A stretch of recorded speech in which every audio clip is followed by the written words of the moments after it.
Hi there, back in with vlog with a dog. I need to learn to say that. This is number 3. I hope you're all doing well. As promised, I'm in here with another episode, and this one is about beagles. She knows I've got a biscuit. So I wanted to tell you a bit about Tasha first. Tasha likes food, which is typical beagle. There you go, eat that. She is a 10-year-old, well she will be on Sunday as a birthday, 10-year-old Beagle Hound, and she comes from the Fallowfield Kennels, so she's never been a hunter, she's from a shoreline. Her daddy is a Fossey, and she's a sweetheart, but she's a little monster. Aren't you, baby? Yeah. You gonna say hello to the camera? Huh? There we go, we got to look at the camera, and she's drilled all over my hands. Another typical hound thing, the drooling. But we'll forgive her. Yeah, I just wiped that on my jeans, are going in the wash. What else can I tell you about Tasha? She's very good with cats, because I have 2 of them. And she's as soft as a brush, aren't you? Yeah. So I think that's all I can tell you about Tasha for now. So I'm going to go on and tell you a bit about beagles. Because of course that'll tell you more about Tasha, really, won't it? I've got a book here with some facts on beagles. Right. Although beagles, the beagle is an independent, and has a tendency to wander off when distracted. True. Very true. Tasha can't really be trusted off the lead. I have to take her into fenced areas before I can let her off. And yes, that's very true.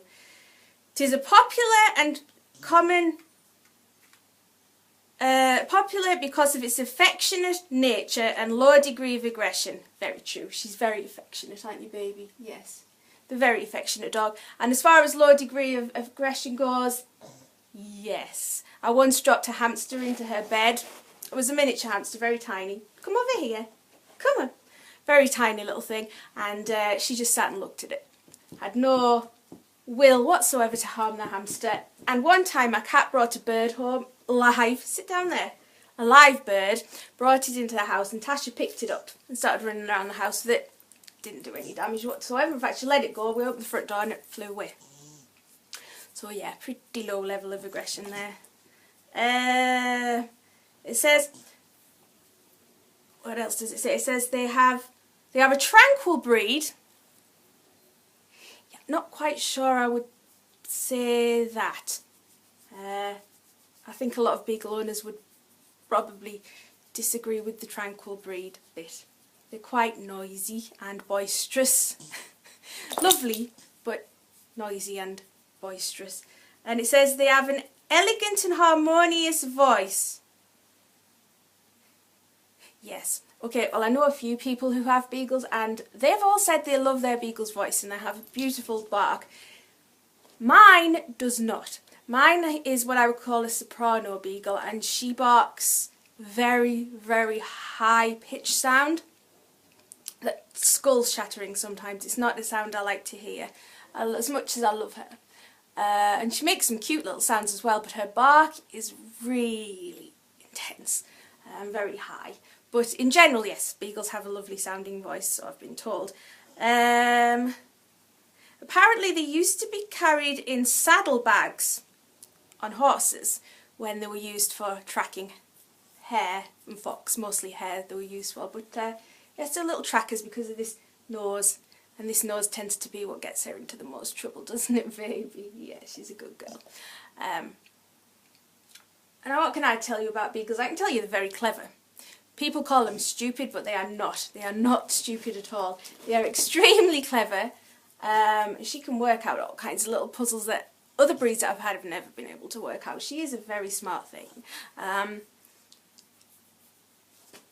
She tends to use her powers for evil more than good. She's naughty, but she's lovely, and don't let anyone tell you that they're not clever dogs. They're just difficult to train because they tend to ask why. When you tell them to do something, they know what you're asking them to do, but they want to know what's in it for them. That tends to be the thing with the beagle.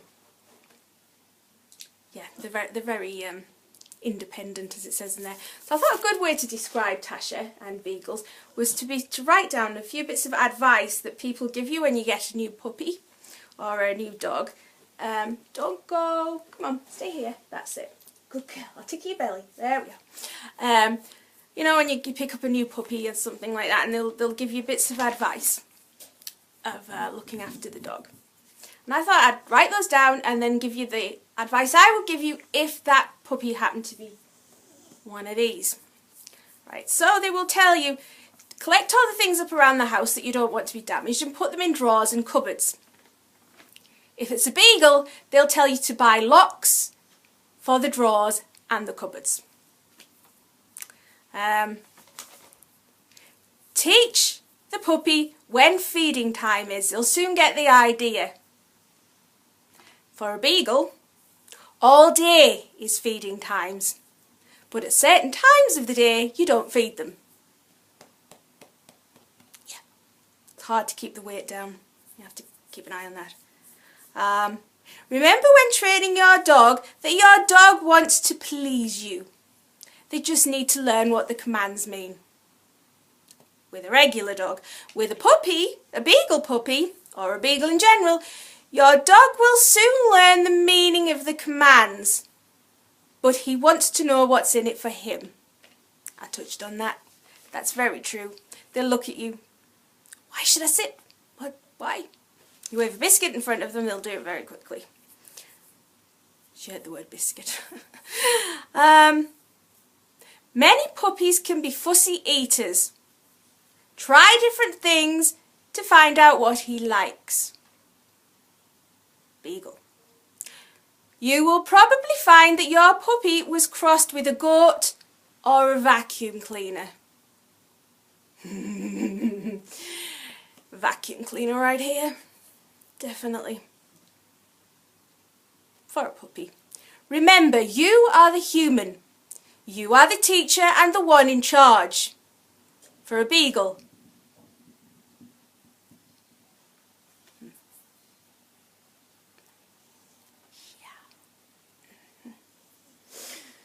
I think you get the idea now. Anyway, I seem to be painting them in a bad light, but they're not. They are beautiful dogs, but they need to be kept occupied. They need to be trained properly. I mean, in some parts of the world you actually have people who train specifically beagles, separate from other training classes for other dogs, because they need a specific way of training. They don't like to be left alone for long. Company's good for them. Mine's quite happy with the 2 cats, but I really don't like to be alone, because they are from a pack animal, you know, and they love that contact. They love to be around others. So please don't get one if you're going to be leaving them for a long time. You need to be committed to training them and working hard with them. They need entertaining. So they need getting out for walks. They need plenty of exercise so they can use that nose out there and get a good run around. You need to watch what you feed them, because they're prone to put on a lot of weight. But the rewards of having one of these are very high because they're loyal dogs. And they're just the best. They are so affectionate and so friendly, and they get right under your skin. But don't take one on lightly, and don't look at the face and think, oh, look at the face and the ears, I want one of these, especially when you see the puppies. I've had this one since she was a puppy, and I know. But they are hard work. The rewards are good, but you need to be willing to put the hard work in to take on a beagle. They can be stressful. They can be difficult and stubborn, but they're worth it. Every inch worth it, aren't you? Yeah. So yes, this is a beagle. This is a hound. I hope you enjoyed it. It's just a short one really, but I thought you needed to get to know the dog in the vlog. My little star. So you're going to say bye, Tasha? You're going to say goodbye to the people? Huh? Wave a goodbye. Wave goodbye. There we are. There she goes, waving goodbye. So thanks for checking in. Not sure what the next one's going to be about. I'll have to come up with something, but I'll be back soon, hopefully. And yeah, thanks for checking in. Till next time. Bye bye.